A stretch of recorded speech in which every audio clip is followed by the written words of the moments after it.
Good afternoon and welcome to this MapOut Group webinar. My name is James Haken. I'm the Chief Marketing Officer here at MapOut Group and really delighted to be here talking to Dan Merchant from Generator and Freehand Hotels. So nice to meet you, Dan. Thank you for your time and joining us on our first UK predictions and plans for 2022. What a hell of a year it's been. I'm sure we'll have lots to discuss over the next 30 minutes or so, but to begin with, maybe do you want to just introduce yourself a little bit about the hotel company and the hostel business and what it is you guys do? Sounds good. Thank you for having me, James, and hello, everyone. My name is Dan. I lead the HR function for Generator and Freehand Hotels. For those who may or may not know, Generator is a lifestyle accommodation brand provider. Initially started out as a pure lifestyle hostel brand back in '95 by a brother and sister. And back then it was quite unique because there were not a lot of products out there who were offering what Generator was providing. Essentially they found a recipe for success by focusing a lot more on design-led accommodation, with the focus being on social spaces, which provided a excellent platform for the young backpacker, the digital nomad as we know them now, to interact and meet new people within the social space. The brand was then acquired by Patron Capital, who did a really good job in scaling up the portfolio, essentially from 2 properties to about 11 operating properties. In early 2017, the platform was then acquired by Queensgate Investment, who is our current owner and operator. And they saw a lot of potential with these properties, with the brand, and wanted to scale the brand up. Committed to investing north of 300 million, and we now operate at 19 properties. So, fair bit of increase from 11 going to 19. We've got a head office based in London. We've got 2 satellite offices in New York and Frankfurt. So Generator in total has 15 properties, and we then acquired the Freehand portfolio, which is US based, consisting of 4 properties in key cities back in towards the back end of 2019. So that's a high level overview in terms of who Generator and Freehand is, essentially.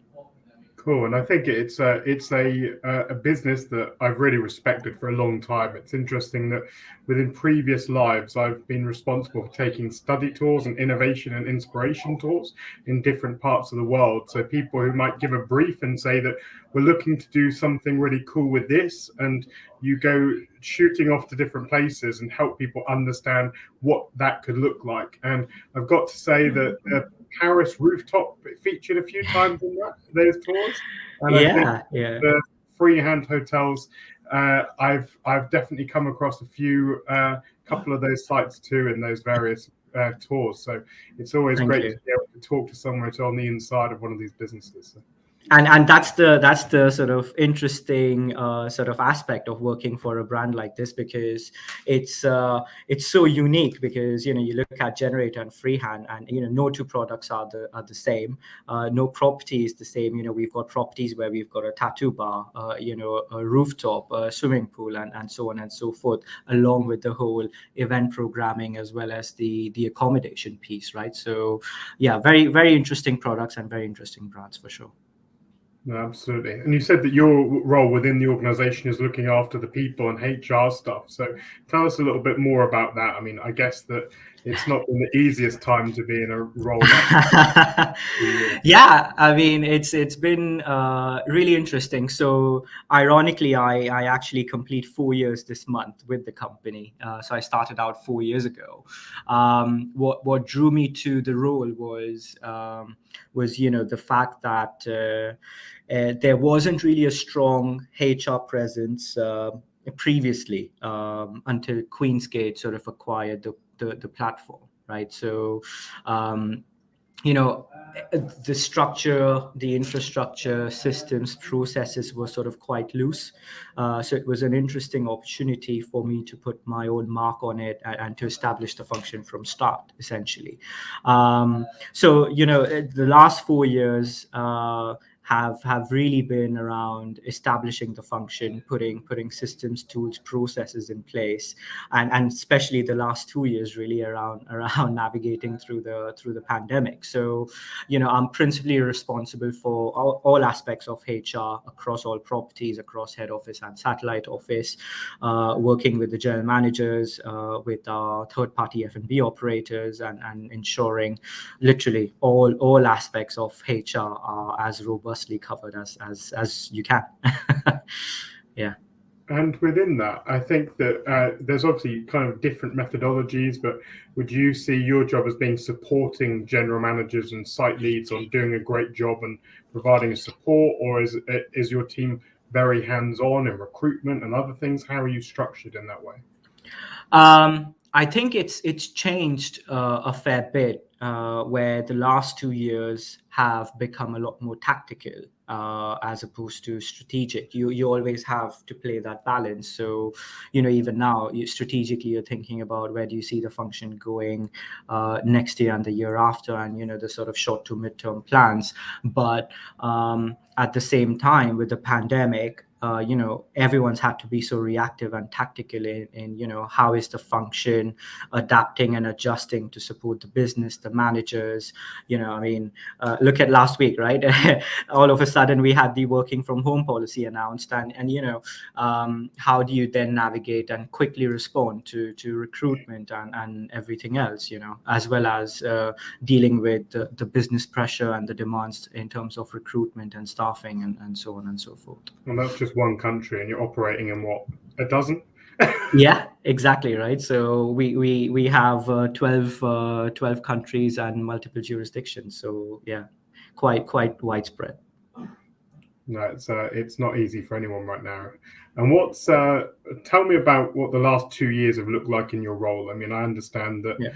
there's been a lot of this toing and froing and changing, and you've had to work more tactically. But what have been the big challenges that you've had to face?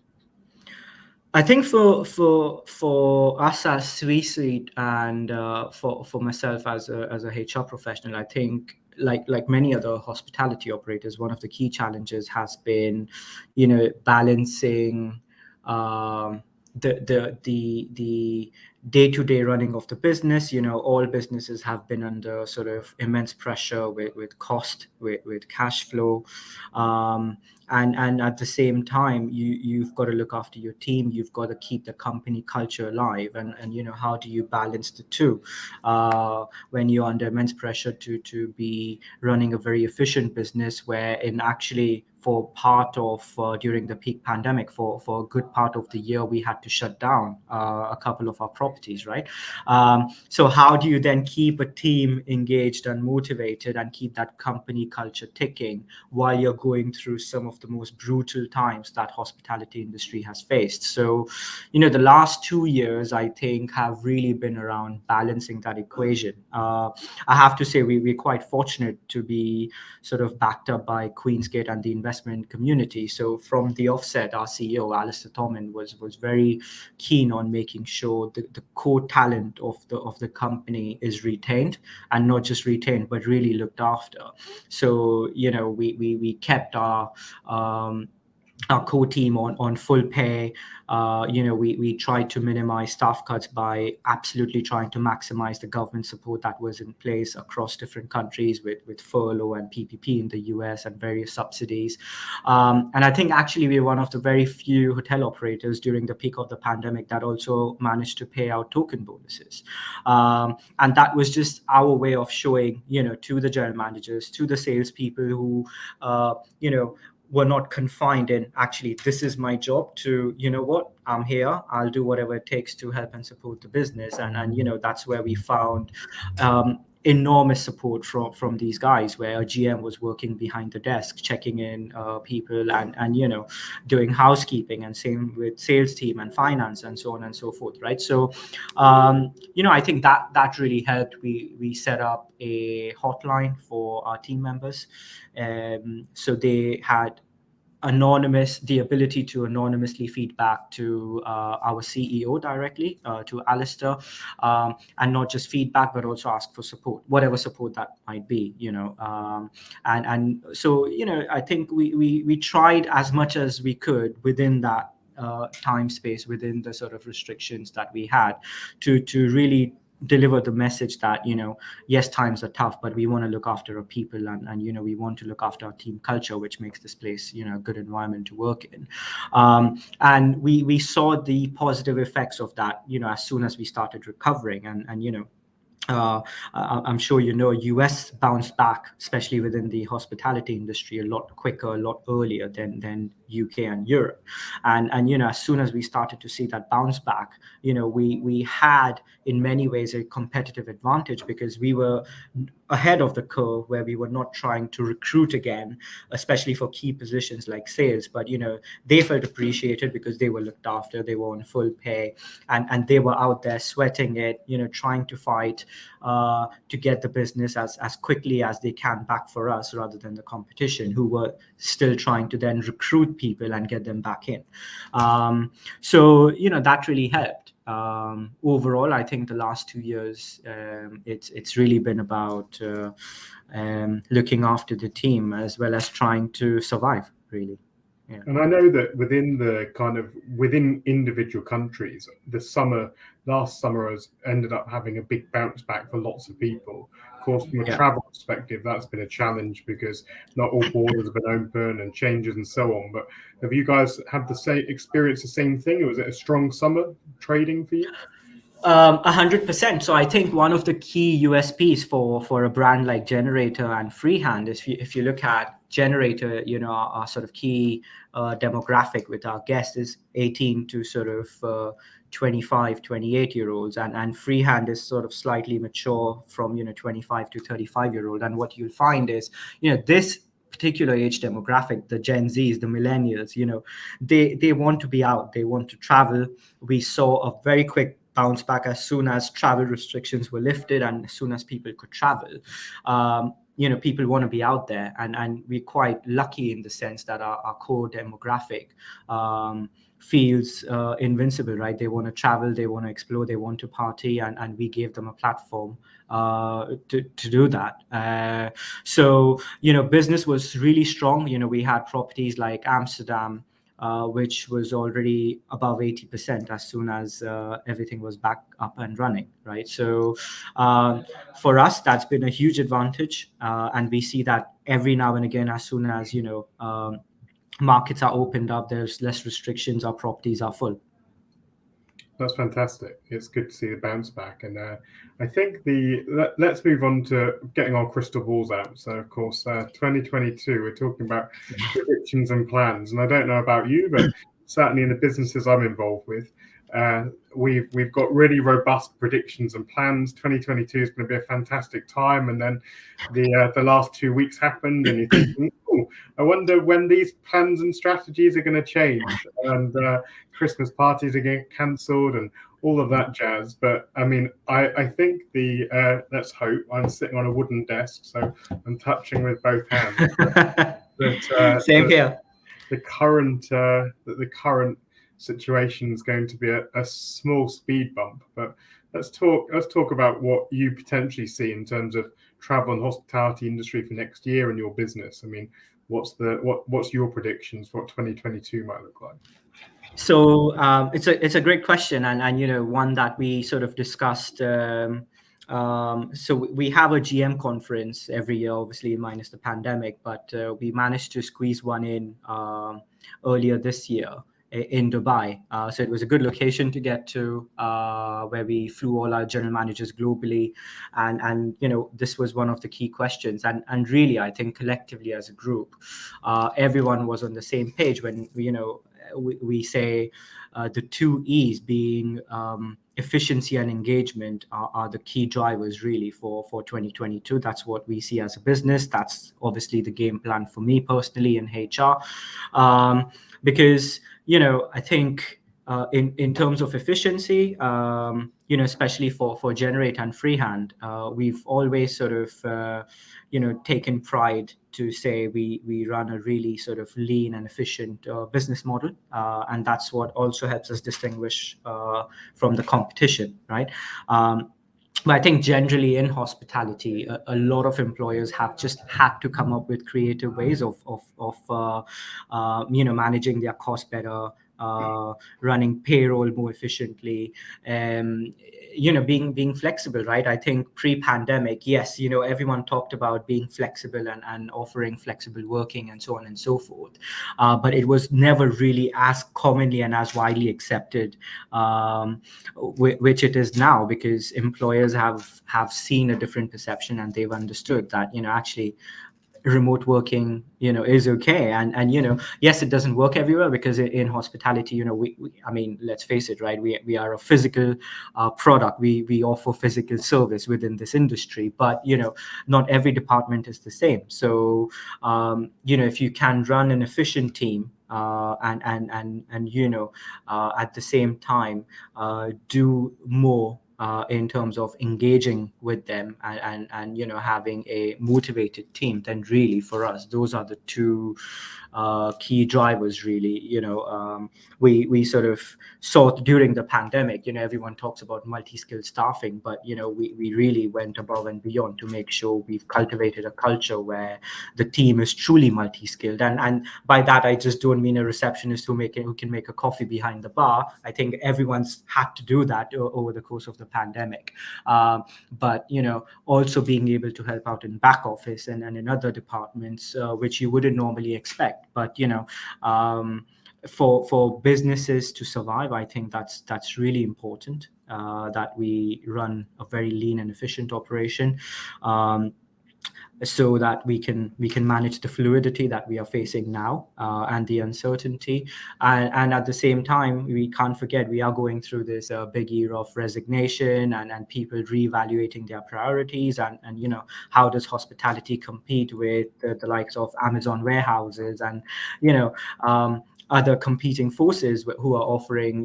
sign-on bonus and this, that, and the other, and a lot more perks and so on and so forth. So I think really the engagement of employees and what platform you provide them and how engaged they are is also a key driver and a big focus for us in 2022. That's really cool. And I mean, when you talk about the recruitment, retention, the big resignation, whatever we're talking about, I mean, it's interesting that being UK based, a lot of people are blaming this on the big B word, right? So it's all about it. I think what's really interesting is that as a business, I mean, that one of our products is Flow Learning. It's the product that we engage through, and that Ellie, my colleague, came to your event in Dubai, which was pretty epic by all accounts. And I think that within Flow, globally, we work in 54 countries. Flow's present in over 40. I mean, and it's interesting that it certainly isn't just the UK and Brexit, right? I mean, this mass resignation thing is a global issue. I mean, given your role is quite unique in the respect that you see lots of countries, and what are the similarities and differences by region, and how is that playing out? Or is it all the same? Relative to hospitality industry, there are more similarities than differences, right? So I think US was slightly different right up until September, purely because of the generous PPP program that was in place. So you realize, you start recalling people back, and actually they don't want to come back because they are getting generous benefits from the government through the PPP program, right? So I think that was a slightly different struggle, but generally speaking, no, I think the challenges are the same, regardless of what position UK is in. You look at Europe and you look at certain markets like Amsterdam, there are no chefs. It's a it's a skill set that is just technically missing in the industry. So how do you compete with that? I mean, fortunately for us, our F&B concept is relatively straightforward. So you don't need a high-flying executive head chef to do menu engineering and come up with all sorts of fancy stuff. But Freehand on the other side, our US portfolio, and you look at a property like New York, it has 5 different F&B outlets. So that's where you do need a executive chef who's really competent and knows what they're doing. So yeah, different markets have different challenges. Generally speaking, I feel the key challenges remain the same in terms of talent attraction, talent retention, and again, I feel that's where where you're running with leaner teams, you have to use platforms like Flow and other HR systems to a certain degree, because we know for a fact, right, there's a direct correlation between retention within the first 90 days to employee onboarding and induction. You don't train your employees properly, you don't induct them into the business, and you lose them fairly quickly, because let's face it, hospitality is not known for paying great salaries, at least at entry level positions. So really, that's what should differentiate you from the rest of the competition. And Flow has been fantastic for us in that sense, in terms of employee engagement and learning and development, because it's through that platform that we can ensure there's consistency, right? So irrespective of your employment status, your part-time, full-time, casual, whatever status you might have, you are going through a set induction process, which we can track at corporate. So we know, have you had your brand induction? Do you understand what brand you're working for? Do you understand, what is it that your property offers? And more making you feel that you're part of something bigger, as opposed to just predefined within that property or that unit level. Along with, of course, making sure, your compliance training is done. You've done, your lovely GDPR training and health and safety training and so on and so forth. So, yeah. No, that's really interesting, and I think it's interesting you talk about that onboarding process, because I think everyone we're speaking to right now, they're really focused on getting people past that first 30 days, because they know that that's the biggest risk period, right? And Correct. doubling down and helping people to realize that they are welcome, that you're a great employer, and that ultimately, I think we always have to remember that we're all representing our industry as well, right? Bad experience in one venue, it might not be putting them off that one venue, it may be putting them off hospitality. So. Correct. And it's so easy these days, right? There's a lot of transparency. All you have to do is just go online and look an employer up, and you have Glassdoor and the likes, where you can openly and very quickly understand what the company culture is, and you can get a good feel for what's it like working there. So yeah. That's really interesting. And just to say that obviously people watching in here, we're live on LinkedIn and YouTube. We've got a lot of people signed up. So if you're watching and have got a question for Dan, then feel free to put it in the comments. I'm sure he'll be willing to answer. And just generally tell us who you are as well. Post and say what your name is, where you're from, just so we get a sense of who's here, and it might be interesting in terms of the last few minutes of our chat.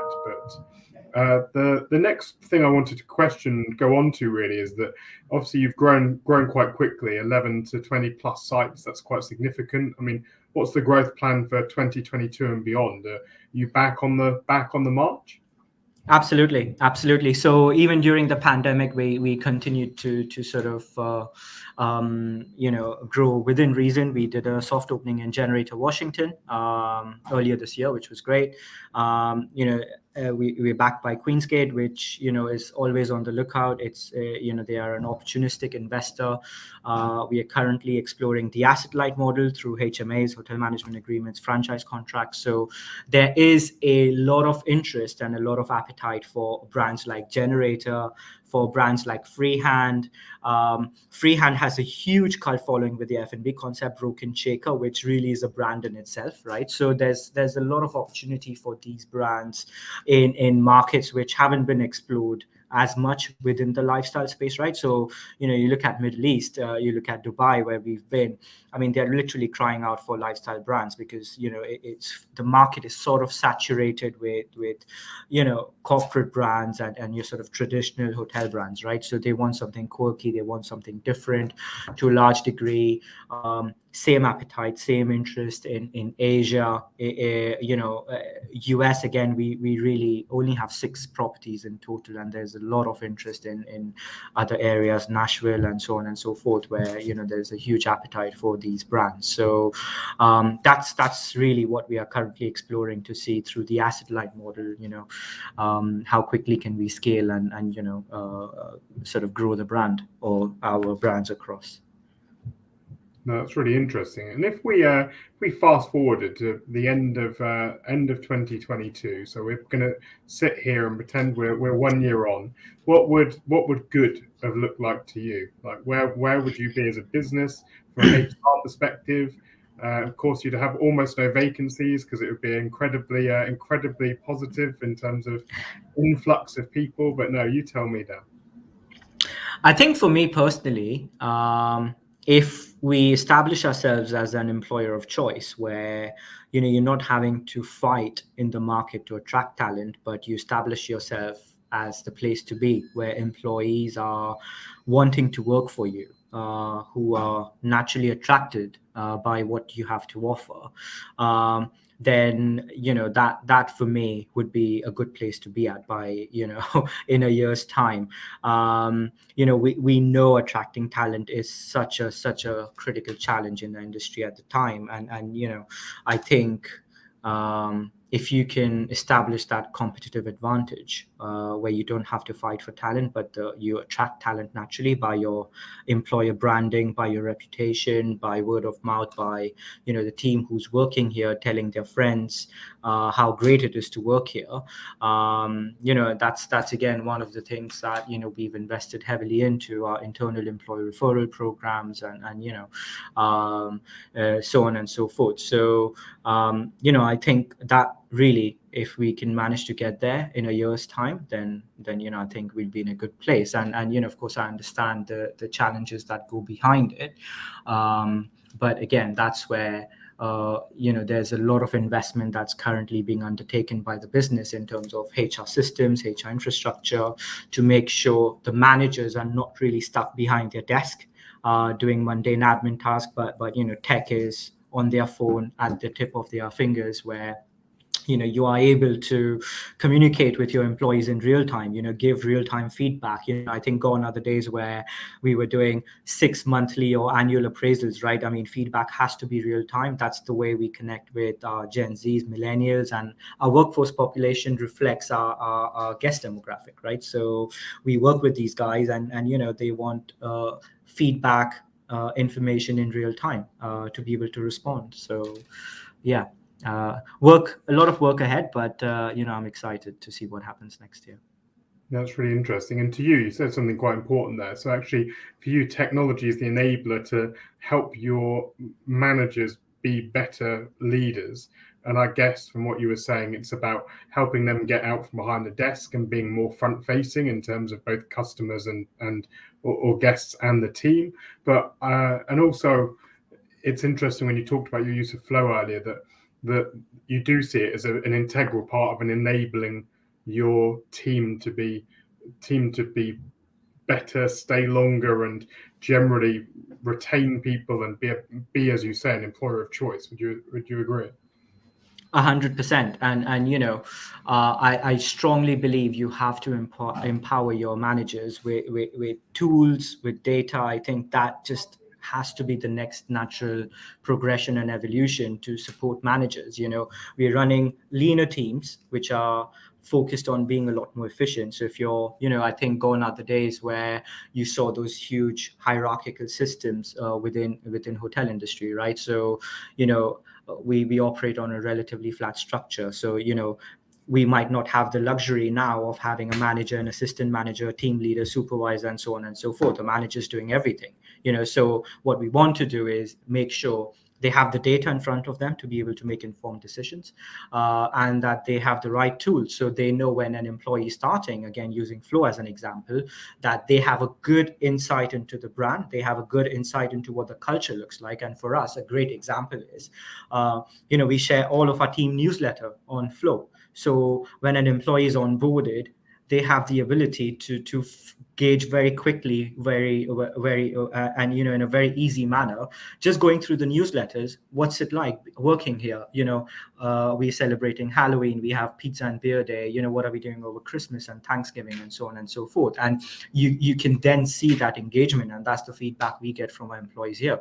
Oh wow, I haven't been here long enough, but I know what you guys do. And it's a great way for them, not just to be inducted into the company, into the business, but to also have a good understanding of what's it like working here. What does the company culture look like?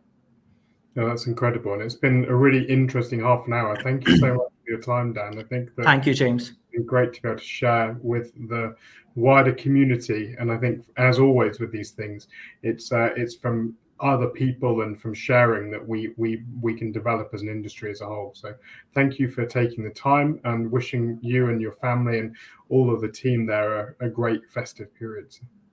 Wishing you all the same, and thank you for having me. Really appreciate it. Thank you, Dan. Take care. Thank you. Bye.